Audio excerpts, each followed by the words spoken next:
Welcome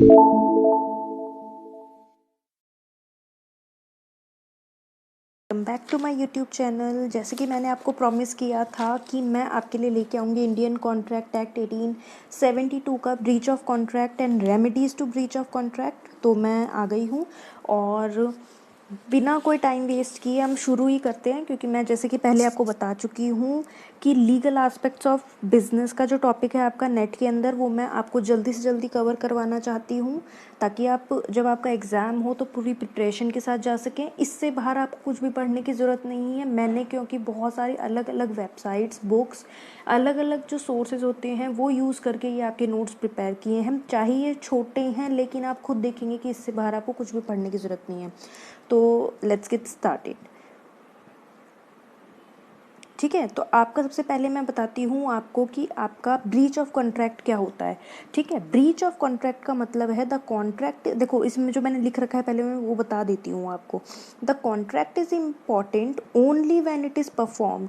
ठीक है, और अगर वो परफॉर्म ही नहीं किया गया तो वो क्या कहलाएगा? तो lack of performance makes the contract worthless.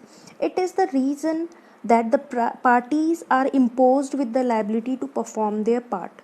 If any party does not perform its liability, then he shall be liable for breach of contract. कहने का मतलब ये है कि कॉन्ट्रैक्ट के अंदर उसकी परफॉर्मेंस जो होती है वो बहुत इंपॉर्टेंट होती है। अगर कोई भी पार्टी परफॉर्मेंस करने से मना कर देती है तो उसे ही हम क्या बोलते हैं? ब्रीच ऑफ कॉन्ट्रैक्ट बोलते हैं, राइट। अब आते हैं आगे। अब है इसकी रेमेडीज़। अब देखो यही दो चीज़ें थी, इससे ज़्यादा आपको कुछ भी पढ़ने की ज़रूरत नहीं है, क्योंकि मैंने बहुत अलग अलग सोर्सेज से पढ़ा है, इसी वजह से मैं ये चीज़ कह रही हूँ। इसके अंदर कोई आपका सेक्शन वेक्शन कुछ नहीं गिवन था, सीधे आपकी ये चीज़ मिली है मुझे, इस वजह से मैंने ये लिखा है आपके लिए। तो हम एक एक जो रेमेडीज़ हैं उसके बारे में मैं आपको बताऊँगी, और अगर आपको नोट्स बनाने हैं तो वो बनाते चले मेरे साथ, ठीक है ना, क्योंकि मैं आपको ये चीज़ डिस्क्राइब कर रही हूँ। तो it is your responsibility to make more notes from my notes, okay. So let's get started. तो आप देखेंगे कि आपके पास यहाँ क्या क्या है रेमेडीज़ के अंदर। आपके पास सबसे पहले है राइट टू फाइल स्यूट। ठीक है, कहाँ है आपका right to file suit? Here it is. ठीक है, अब इसमें क्या होता है, जो एग्रीव पार्टी होती है, जिसके साथ ऐसा हुआ है कि भाई सामने वाले ने करके ही नहीं दिया, तो जो वो पहली वाली पार्टी वो क्या बन जाएगी? एग्रीव पार्टी बन जाएगी।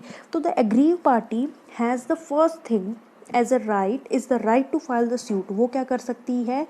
वो स्यूट फाइल कर सकती, केस फाइल कर सकती है फॉर कंपेंसेशन और damages against the defaulter party. जिसने काम नहीं करके दिया उसके अगेंस्ट फाइल केस कर सकती है। ठीक है, सेकंड है हमारे पास the right to have compensation. Compensation मतलब जो एग्रीव पार्टी है ना, जब ब्रीच कर देता है सामने वाला कॉन्ट्रैक्ट को, has the right to obtain compensation और damages from the defaulter party. I hope ये भी क्लियर होगा। फिर है राइट टू इम्पोज पेनल्टीज। ठीक है, अब penalty at the time of the contract the parties can agree to impose penalty on the person responsible for breach of the contract. इसका मतलब क्या हुआ? मैं ये कह रही हूँ कि जब एग्रीमेंट होता है ना कॉन्ट्रैक्ट का, ठीक है, जब कॉन्ट्रैक्ट होता है दो पार्टीज़ के बीच में, वो उसी समय एक एग्रीमेंट कर सकते हैं कि भाई अगर कोई ब्रीच कर देता है तो हम पेनल्टी लगाएंगे उसके ऊपर। तो इन दैट केस तो उस पार्टी के पास, जो एग्रीव पार्टी होता है, वो डिफ़ॉल्टर पार्टी के ऊपर राइट टू मतलब इम्पोज पेनल्टी का राइट रखता है। फिर है हमारे पास राइट टू हैव इंटरेस्ट। अब ये क्या हुआ? On the breach of contract the aggrieve party has the right to receive interest along with the compensations from defaulter party. ठीक है, उसको ये राइट है कि वो interest along with compensation receive करे फ्रॉम द डिफॉल्टर पार्टीज। ठीक है, अब अगला है हमारे पास right to have specific performance. अब इसका मतलब क्या हुआ?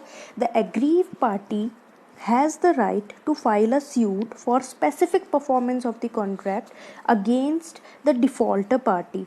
ठीक है ना, और ये चीज़ आप कब कर सकते हो? जब, अब क्यों, कोई स्पेसिफिक परफॉर्मेंस का मतलब ही क्या हुआ है ना, ये कब आता है? जब जो हमें लॉस हुआ है ना वो डिटरमाइन करना पॉसिबल ना हो, या फिर कंपेंसेशन एफिशिएंट ना हो, या फिर it is not possible to obtain the compensation. किसी भी इन केसेस के अंदर जब हमारे पास मॉनेटरी बेनिफिट्स लेना हम लोग नहीं ले सकते, ना पेनल्टी लगा सकते, ना कुछ और कर सकते, उस समय हम कुछ ऐसा करते हैं जो भाई कुछ तो मिनिमाइज कर सके हमारा लॉस, तो उसे हम बोलते हैं right to have specific information. और लास्ट है आपके पास इंजंक्शन। ठीक है, इंजंक्शन का मतलब क्या होता है, a party to contract has the right to obtain injunction, या फिर अब मैं बताती हूँ आपको क्या होता है, against the other party for the performance of contract. It happens when any party to contract is not ready to perform his part. अब ये कब यूज़ करते हैं, जब सामने वाला मना कर दे मैं नहीं कर रहा, ज़बरदस्ती मना कर दे नहीं कर रहा, तो पहले वाला क्या कर सकता है, वो ऐसा एक ऑर्डर ला के दे सकता है कोर्ट से कि उसमें लिखा हुआ हो, है ना, कि भाई आपको ये करना ही होगा, या फिर वो बोले कि नहीं करना होगा, वो किसी भी केस में कुछ भी हो सकता है। तो दैट इज़ इट गाइस। तो remedies of on breach of contract में आपके ये सारे पॉइंट्स आपको कवर करने हैं। आई होप ये चीज़ क्लियर होगी आपको। और दैट्स इट फॉर टुडे। अब नेक्स्ट वीडियो में मैं आपके लेके आने वाली हूँ क्वासी कॉन्ट्रैक्ट्स, और उसी के साथ आपका इंडियन कॉन्ट्रैक्ट एक्ट 1872 का topic, which is a very important topic in आपके नेट का एग्ज़ाम, वो कंप्लीट हो जाएगा। तो मिलते हैं अपनी नेक्स्ट वीडियो में। Up to then bye.